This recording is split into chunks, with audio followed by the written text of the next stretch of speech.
Hey everybody, it's Amr Zahir. And for white people and the Biden campaign, that's Amr Czar. As you all know, along with comedy, I'm a political and social activist. Actually, my comedy is activism. I've twice been a national surrogate for presidential candidate Bernie Sanders, primarily because he changed the conversation on Palestine at the highest levels of national politics. And look, when it comes to political activism, my number one issue is Palestine. My number two issue is taxes. Just kidding. It's Palestine too, as is number 3, 4, and 5. Now, before I continue, let me say this. I studied Islamic law during graduate school and law school. I even taught about it. And there's a rule I'm remembering during this election. Eating pork, as we all know, is prohibited. However, in cases of extreme hunger out of dire necessity without desire or excess, you're allowed to eat ham to survive. Just keep that in mind for this video. So, like I said, I'm a Palestine-loving Bernie Sanders progressive. So let me be clear, I am not voting for this guy. And neither should you. He's done stupid and damaging things. He's a nativist, a white nationalist, a racist. He vilifies people of color. He puts kids in cages. And he says this: I love Israel. I'm very pro-Israel. He bows down to Israel for domestic evangelicals who think Jesus is from Texas. He doesn't know what Zionism is or any of its history. Like my mom said when she first heard him speak, I don't think he's ever read a book. True that. Yes, our current president clearly hates Palestine and Palestinians. He moved the embassy, he cut funding, he proposed the stupidest deal I've ever seen. But here's the thing, as a Palestinian, I don't determine what I'm willing to accept based on his idiocy. Trump is not the measuring stick, my people are. And I'll be honest with you, when it comes to Palestine, these two scare the hell out of me. It's great to be here. It's great to be here. Good morning, AIPAC. Good morning. What an honor. They are pro-Israel Zionist AIPAC lackeys. I am clear-eyed about that. But remember that rule about Islamic law? Trump is the extreme hunger, and these guys are the ham in the middle of the desert with no hope in sight. So I'm gonna vote for them, but it's not because I think they're good for Palestinians. They're not. Stuff like this is not okay. Having grown up in the Bay Area, I fondly remember those Jewish National Fund boxes that we would use to collect donations to plant trees for Israel.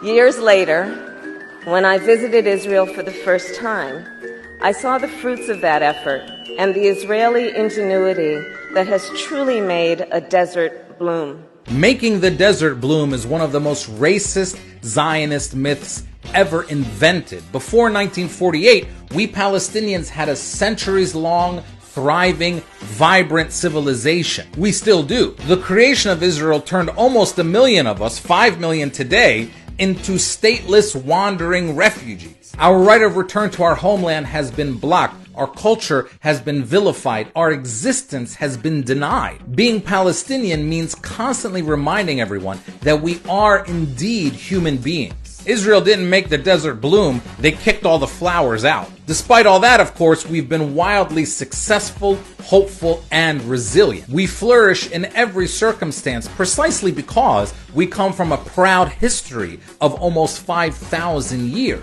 because the desert was already blooming. We always do well wherever we are. We work hard, but we never go on vacation. We don't like to leave our house for more than 2 or 3 days. We remember what happened last time we did that. So, Senator Harris, saying Israel made the desert bloom erases our history and humanity. It's contemptuous. It's glib. It's racist. It's a really hammy thing to say. Maybe you should read a book too. And while we're at it, this kind of talk isn't okay either. I used to say, if there were no Israel, we'd have to invent one. Saying that is like, gross. It's like a whole baked ham. First of all, America and Europe already did invent Israel. But more importantly, saying that is like a knife in the heart of every Palestinian. And it was in the strongest terms that we vigorously opposed the Palestinian bid for non-member observer status in the General Assembly.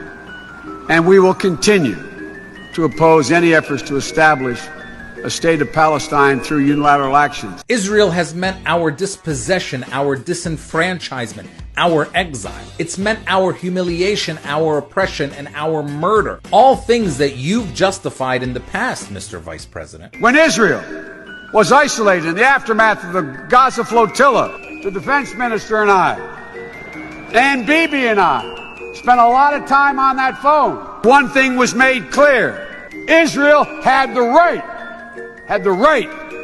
to impose that blockade. Next time, just say, if there weren't an Israel, we'd have to invent one, inshallah. And here's some more. Israel's legitimacy and our support for it is not a matter of debate. Bacon. Our job is to make sure that there's always an Israel. Sausage. And here's another thing. When it comes to the Democratic Party, we Palestinians are asked to act differently than everyone else. Sure, we're included, but so are our oppressors. The black community isn't asked to find common ground with white nationalists. The Latino community isn't asked to bargain with those armed vigilantes on the border. We Palestinians and Arabs, however, are commanded to compromise for the greater good with ultra-Zionist groups who literally believe that our homeland should have less of us in it. And then we're supposed to stay loyal when those groups tell the Democratic Party that we don't belong. That's not okay. Here's my biggest fear. They win. There's a parade.